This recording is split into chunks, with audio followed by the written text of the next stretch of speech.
তাৰণ দেব নাৰায়ণ শংকৰ তাকেৰি অংশ।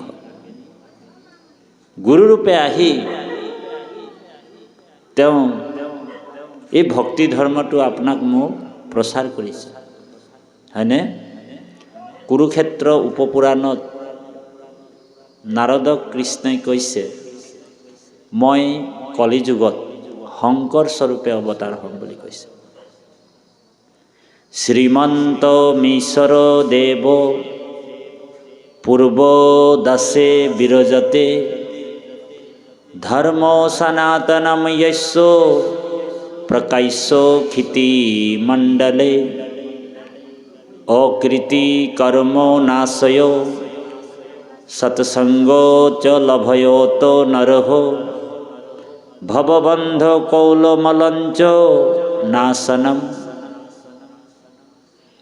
নাৰদক কৃষ্ণই কৈছে, হে নাৰদ, শ্ৰীমন্ত মীশ্বৰ দেৱ পূৰ্বদশে বিৰজতে ধৰ্ম সনাতনম যস্য প্ৰকাশ্য ক্ষিতি মণ্ডলে।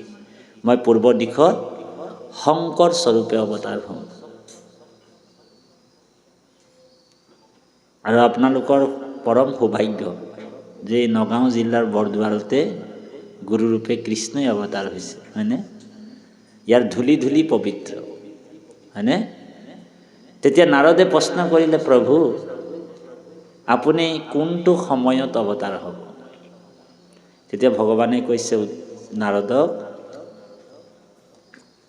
যে গুপ্তম হৰিয়ম যশ বৈষ্ণৱম বিপুলম কৃতি দেৱতা হৰি শংকৰে ৰূপেণ নিজ ভক্তি প্ৰচাৰয়তে। নাৰদক কৈছে কৃষ্ণই, হে নাৰদ, গুপ্তম হৰিয়ম যশ বৈষ্ণৱম বিপুলম কীৰ্তি দেৱতা। যেতিয়া নেকি মোৰ এই শৰীৰ নামক নাম ধৰ্মটোক দেৱতাসকলে গুপুত কৰিব, ঢাকোন দিব, লুকুৱাই দিব, তেতিয়াই মই সেই নাম ধৰ্মটো প্ৰচাৰৰ কাৰণে, সেই ঢাকোনখন খুলিবৰ কাৰণে, এনেকুৱা ঢাকোন দিয়া আছে, দেৱতাসকল ঢাকোন দি ৰাখি দিয়ে, এই নাম ধৰ্মটো প্ৰচাৰৰ কাৰণে মই আকৌ শংকৰ স্বৰূপে আবিৰ্ভাৱ হ'ম। সেইকাৰণে মহাপুৰুষ মাধৱদেৱে নামঘোষাত লিখিছে, সকলোৱে গাব, য়ে আদি সত্য যুগে শুদ্ধ ধৰ্ম হৈ আছিলে মাত্ৰ হৰি নাম, দেৱ হবে গুপ্ত কৰিলা কৰি পট, হেন হৰিৰ নাম ব্যক্ত কৰি সমস্ত লোকক উধাৰিলা, শ্ৰীমন্ত শংকৰে ভাঙিলা সবাৰো পট। গুৰুৰূপে আহি সেই নাম ধৰ্মটো আকৌ আমাৰ কাৰণে, আপোনাৰ কাৰণে গুৰুৱে কৃষ্ণই আমাক প্ৰচাৰ কৰি দিলে, হয়নে বাৰু? এই অমৃত আপোনালোকক আমাক গুৰুৱে দিলে, হয়নে বাৰু? সেইকাৰণে হৰিৰ নাম গুপ্ত ভৈলা মনুষ্যত পূজা ৰৈলা বুলি দেৱগণে ৰংগ কৰে, আনন্দত তেওঁলোক মতলীয়া হৈ আছে। কিন্তু সেই হৰিৰ নামটোৰ ঢাকোনটো কোনে খুলিবলৈ আহিলে? মহাপুৰুষ শংকৰদেৱ। সেইকাৰণে মহেন্দ্ৰ কন্দলীয়ে কৈছে, মনুষ্য জাতিবিলাক, মনুষ্য আমাক অজ্ঞানী মানুহবিলাকক কৈছে, সৌৰা মানৱীয় তনুৰ ব্যক্তিসকল, শংকৰদেৱক কোনোবা কেনেবাকৈ যদি তোমালোক মানুহৰ জ্ঞান কৰিছা, তেনেহ'লে তোমালোক 84 লক্ষ যোনিত ভ্ৰমণ কৰিব লাগিব, নৰকত পৰিব লাগিব। মহেন্দ্ৰ কন্দলীয়ে কৈছে, বোলে শংকৰম মনুষ্য বুদ্ধি কুৰ্বন্তি যে নৰাধম তে সৰ্বম নৰকম জান্তি যাবৎ চন্দ্ৰ দিবাকৰ। শংকৰদেৱক কোনোবা যদি মানুহৰ জ্ঞান কৰিছে, তেওঁ তেতিয়ালৈকে নৰকত পৰিব লাগিব। বোলে কেতিয়ালৈকে? বোলে যেতিয়ালৈকে পৃথিৱীত চন্দ্ৰ আৰু সূৰ্য থাকিব, তেতিয়ালৈকে তেওঁ নৰকত এবাৰ এবাৰ জন্ম ল'বলগীয়াত পৰিব। বুজি পাইছেনে? সেইকাৰণে গুৰু আৰু ভগৱানৰ মাজত ভিন্ন নাই। গুৰুৱে ভগৱান, কৃষ্ণ ৰূপে তেওঁ অৱতাৰ হৈছে, হয়নে বাৰু? গুৰু ৰূপে আহিছে। শংকৰ আৰু গুৰুৰ মাজত কৃষ্ণ আৰু গুৰুৰ মাজত পাৰ্থক্য একো নাই, অভিন্ন আত্মা। গতিকে এই তত্ত্বটোকে দেৱাদিদেৱ মহাদেৱকো ভগৱান কৃষ্ণই কৈছিলে পূৰ্বতে। গুৰুচৰিত পুথিত আছে। এবাৰ মানে মহাদেৱে মানে ভগৱানক প্ৰাৰ্থনা কৰিছে যে প্ৰভু, তুমি ইমান নাম ধৰি অৱতাৰ হ'লা, বোলে মোৰ বোলে শংকৰ নাম ধৰি তুমি অৱতাৰ এবাৰো নহলা, সেই বুলি মানে প্ৰাৰ্থনা কৰিছে। তোমাৰ বোলে অনেক নামত তুমি অৱতাৰ হৈছা। ভগৱানৰতো গোটেই বিশ্ব ব্ৰহ্মাণ্ড গোটেই ভগৱানৰে নাম, হাজাৰ হাজাৰ নাম আছে। ভগৱানৰ প্ৰথম নামটো কি জানেনে আপোনালোক? ভগৱন্তৰ প্ৰথম নামটো হৈছে বিশ্ব। ভগৱন্তৰ প্ৰথম নামটোৱে হৈছে বিশ্ব। গতিকে গোটেই সংসাৰত তোমাৰ নামতেই জগতখন সৰ্জন পালন আৰু ৰক্ষণ হৈছে। গতিকে তুমি অনেক নামত অৱতাৰ হ'লা, হে নাৰায়ণ, হে কমল নয়ন। ভগৱানৰ আন এটা নাম কমল নয়ন, এইটো লক্ষ্মীৰ প্ৰিয় নাম। লক্ষ্মীৰ প্ৰিয় নাম কি? ভগৱানক কি বুলি মাতে? কমল নয়ন। আৰু উদ্ধৱে ভগৱানক প্ৰায় বেছিভাগ মাধৱ বুলি মাতে, মাধৱ। মা মানে লক্ষ্মী দেৱীক কয়, ধৱ মানে লক্ষ্মীৰ যি পতি, এজন মাধৱ। মহাদেৱে কৈছে, শিৱই কৈছে যে প্ৰভু আপুনি ইমান নামত অৱতাৰ হ'লে, কিন্তু মোৰ শংকৰ নাম ধৰি অৱতাৰ কেতিয়া হ'ব? ৰিকুৱেষ্ট কৰিছে ভগৱান। ভগৱানে কৈছে ঠিক আছে, অ'কে, কলি যুগত মই তোমাৰ নাম ধৰি অৱতাৰ হ'ম। কি বুলি কৈছে? হে হৰ শুনা তুমি মোৰ প্ৰিয়তম, অৱতাৰ হৈব মই ধৰিত জুনাম। হে হৰ শুনা তুমি মোৰ প্ৰিয়তম, অৱতাৰ হৈব মই ধৰিত জু নাম। বোলে একান্ত ভকতি ধৰ্ম কৰিব বেকত, কলিৰ লোকক মই তাৰিব বহুত। একান্ত ভকতি ধৰ্ম কৰিব বেকত, কলিৰ লোকক মই তাৰিব বহুত। ভগৱান দেৱাদিদেৱ মহাদেৱক এই কথাটো তাহানিয়ে ক'লে, আৰু সেইমতে শংকৰ স্বৰূপে ভগৱান আমাৰ মাজত অৱতাৰ হৈছে, হয়নে? গুৰুৰ কৃপাতেতো আপুনি মই ঈশ্বৰক চিনি পালোঁ। আজি গুৰুৰূপে তেওঁ আহি আমাক চিনাকি কৰি দিলে, হয়নে বাৰু? গতিকে বাহিৰে ভিতৰে উচ্চ কণ্ঠেৰে সেই পৰম গুৰুক সকলোৱে এভাগী সম্বৰ্ধনা জনাব লাগিব। আজিকালিতো ঢেৰ গুৰু ওলাই গ'ল, আপোনালোক জানে। মহাপুৰুষ শংকৰদেৱক ধৰ্ম দৰ্শন আদৰ্শক বহুত মানুহে ঢাকিবৰ কাৰণে, গুৰুজনাৰ সংস্কৃতি নাইকিয়া কৰিবৰ কাৰণে ঢেৰ স্বয়ম্ভু গুৰুৰ সৃষ্টি হৈ গ'ল অসমত, হয়নে বাপ?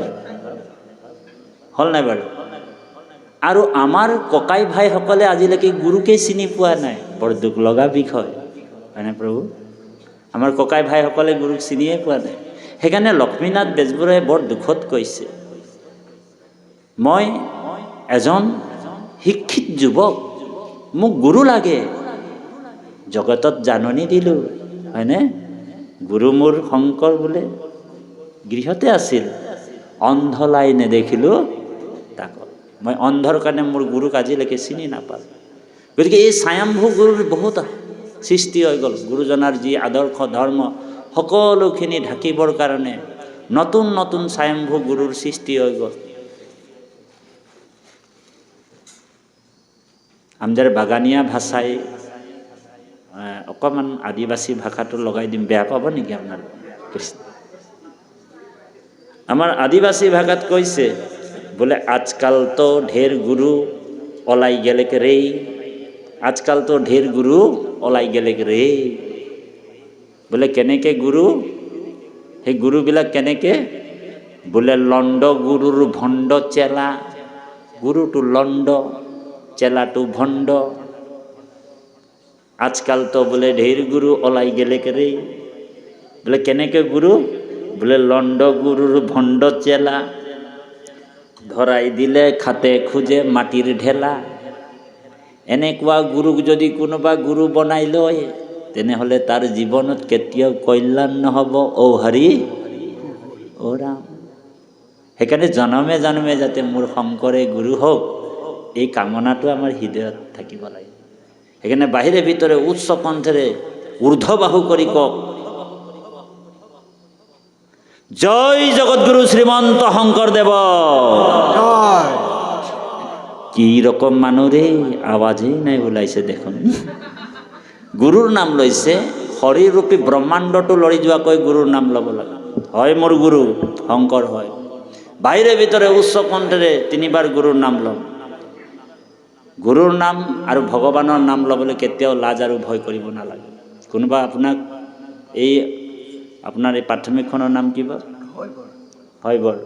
হয়বৰ প্ৰাথমিক শাখাৰ যেনিবা আঞ্চলিকৰ তেওঁ নামাচাৰ্য, তেওঁ পাঠও গায়, নামও গায়, ব্যাখ্যাও কৰে, হয়নে বাৰু? নামঘৰীয়াও হয়। এই বাপজনক যদি কেনেবাকৈ বোলে ৰাস্তাত কোনোবা এজন অনাক্ষৰিক ব্যক্তি এজন পাই গ'ল ৰাস্তাত বা বজাৰত, বাপজনক কৈছে কৃষ্ণ বাপ বুলি, তেখেতে আকৌ এনেকা যদি কৈছে, তেনেহ'লে এইজন বাপ কোনো পদৰ যোগ্যতাই নহয়। বোলে কেলে? যাৰ কৃষ্ণ নামত প্ৰেম নাই, তেওঁ কোনো পদৰ যোগ্যতা হ'ব নোৱাৰে। তেখেতক যদি কৃষ্ণ বুলি কোনোবা কৈছে, তেখেতে 10 গুণ ওপৰত ক'ব পাৰিব লাগিব, কৃষ্ণ বাপ য'তে থাকে মোৰ ভক্ত উদাৰ চৰিত, হয়নে? কীট পতংগক কৰে তেখনে পবিত্ৰ। ভাগৱতৰ 11 খণ্ডত উদ্ধৱ কৈছে ৰহস্য ভক্তিত, ये प्रेम भकतिर चिन्ह শুনি উদ্ধৱ,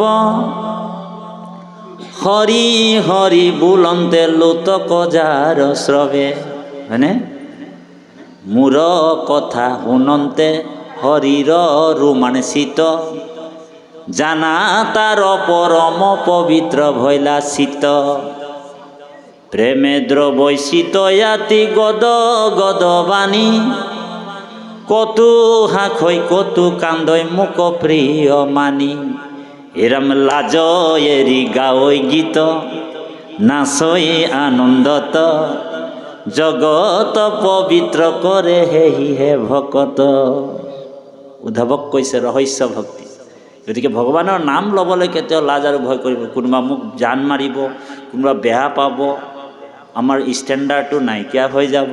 কিছুমানে আকৌ কোৱালিটিটো, কোনোবা অফিচাৰৰ লগত যদি গৈ থাকে, এইফালেতো ধুনীয়া ভকত, বহুত ডাঙৰ ডাঙৰ লেকচাৰ মাৰে, কোনোবা কয় যদি কৃষ্ণ বাপ বুলি কৈ দিলে, মই আকৌ অফিচাৰৰ কেইটামানৰ লগত